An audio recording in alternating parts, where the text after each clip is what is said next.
Chapter 2. Where did you go off to now? Charlie inquired yet again as he pulled Harry back from the water's edge. With Harry's unease at locked doors, Charlie had adapted to tracking his friend's wanderings, the fresh snow helping this time.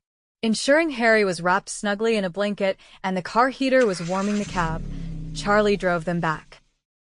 "There used to be a bad man," Harry mentioned as he sat safely enveloped on the sofa, his extremities gradually regaining color. "He murdered my parents and attempted to kill me too." Charlie kept an even tone despite his racing heart. "Is that bad man coming here, Harry?" Harry looked at the silent TV, feigning interest. "No, he's gone. I'm the one who ended him." Charlie's shiver didn't stem from the chill. "Make me a promise, all right? Never say that where others could hear you. I'm relieved you're all right, yet there are folks who still murmur about locking you away."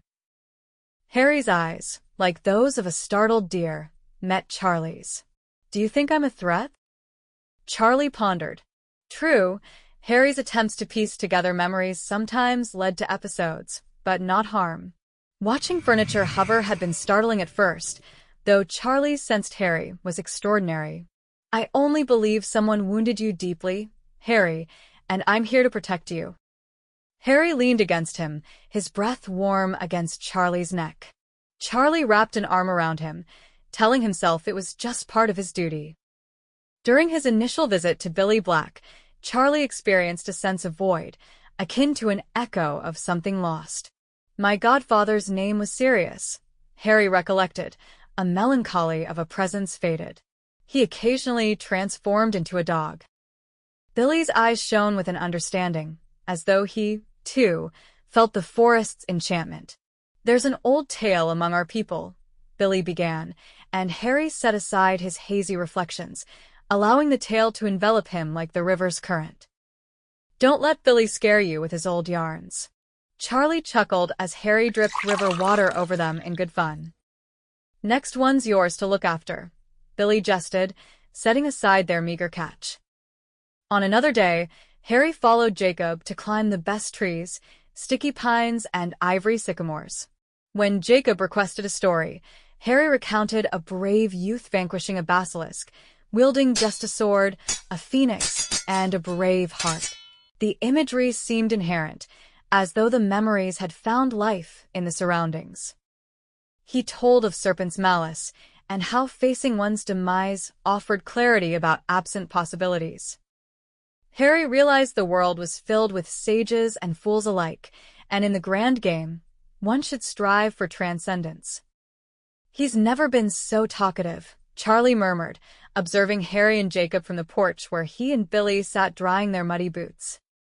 "That kid's remarkable, no doubt," Billy acknowledged. "After Renee, I wasn't certain, but Harry's a wise choice for you." Charlie needed a moment to process Billy's words, his reaction immediate. "It's not like that," he protested quietly. Small-town whispers painted an officer entertaining a young man's company. "Seriously?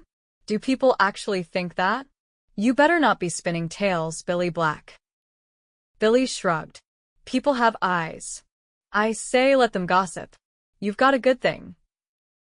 A swirl of emotions churned within Charlie. He thought of the warmth beside him during football games. He thought of Harry making heart-shaped pancakes on Sundays, suddenly aware of how usual it felt now. Then came a crash, the flicker of a lamp, and Charlie hurried inside, finding Harry distant, eyes distant as if in another world. Cradling Harry, he took him back. "How many years do you count?" Charlie asked, glancing over at Harry sprawled on the sofa. "I left home at 17, Harry replied, his words deliberate. "A year after, I took a life." His brow furrowed as he peered past the rain-streaked window. His fists balled and relaxed, but Harry seemed stable lately, managing his own demons. "Upon being deemed damaged, I was sent here, to the brink of death. I roamed before finding my way here. All that is gold does not glitter, not all who wander are lost." Charlie laid his hand over Harry's. He had skimmed Tolkien in school, though the elaborate prose never appealed to him much. Renee was the dreamer. She always longed for elsewhere. So, you're roughly 20 then? Perhaps. This time feels different. And Harry edged closer, folding beneath Charlie's arm as if it were the most natural arrangement. Despite the vast gap in their ages, Charlie felt something beyond comprehension in their easy comfort. Harry, this proximity, all this, are you making advances? Charlie had to ask, needed clarity. With innocent resolve, Harry asked, what if that were true, and nestled deeper into their shared space. Charlie ran a hand through Harry's dark hair, unwilling to overthink. Renee always said feelings spoke louder than thoughts, this quiet joy spreading broad and warm inside him. The following day, they visited the local diner. With Harry seeing visions in dancing dust motes, Charlie observed him intently across their small table. Conversing wasn't necessary. When Charlie reached across, Harry's hand met his. If they were destined to be the talk of Forks, they might as well embrace it. It was oddly comforting when Bella declined to visit that summer, with a British soul occupying her room and Harry enriching their garden with vegetables and herbs. Explaining Harry to Bella as something other than a tenant tested Charlie, though finding solace in Billy's approving grin reassured him this wasn't wrong, just different. Upon reaching Arizona, the oppressive heat clung to Charlie, and the realization hit. Bella matured while he barely observed.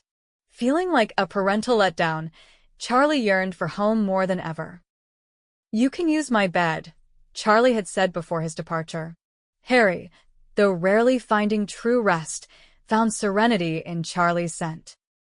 He made coffee at dawn, crafted meals, wore shoes as expected. Billy routinely took the excess food, for habits were what Harry held on to. One night, forgetting to return inside, he spent hours perched in the oak tree, wishing for familiar stellar charts, Sirius who would bring him back, Andromeda's cradling children, Draco descending. But the night sky remained foreign, refusing to align just as Harry felt out of joint. Billy's rumbling truck signaled daybreak, and the shrouding fog cooled Harry. At Billy's stern suggestion, Harry selected paints and brushes. Charlie came home to azure cabinets and freshly folded clothes. They dined with tales of red earth, indefatigable heat, and precious Bella. That evening, Charlie stood at Harry's side, reflecting on their mirrored images. "Would you like it to be our bed?" he whispered. "Chief, are you trying to make me your partner?" Harry teased as Charlie turned crimson.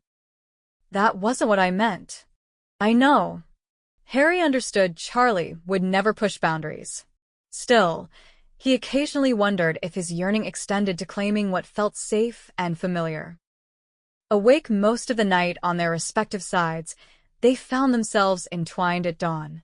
In that moment, Harry sensed a completeness he hadn't felt in years. Thanks for listening. If you enjoyed this chapter, please hit the subscribe button and ring the bell to stay updated with more audiobooks. Happy listening!